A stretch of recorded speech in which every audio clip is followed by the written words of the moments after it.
حضرت عبداللہ بن ابی طلحہ سے روایت ہے کہ رسول اللہ صلی اللہ علیہ وسلم ایک بار مسجد میں بیٹھے ہوئے تھے اور لوگ بھی آپ کے ساتھ تھے۔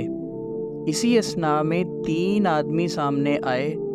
2 آدمی تو سیدھے رسول اللہ صلی اللہ علیہ وسلم کی طرف آ گئے اور ایک چلا گیا۔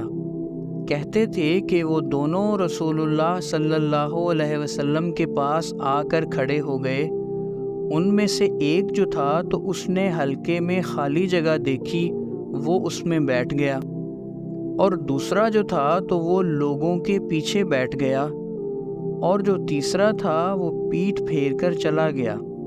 جب رسول اللہ صلی اللہ علیہ وسلم فارغ ہوئے تو آپ نے فرمایا، کیا میں تمہیں ان 3 آدمیوں کی حالت نہ بتلاؤں؟ ان میں سے ایک نے تو اللہ کے پاس جائے پناہ لی اور اللہ نے اسے پناہ دے دی، اور وہ جو دوسرا تھا تو اس نے شرم کی اور اللہ نے بھی اس سے شرم کی، اور جو تیسرا تھا تو اس نے منہ پھیر لیا اور اللہ نے بھی اس سے منہ پھیر لیا۔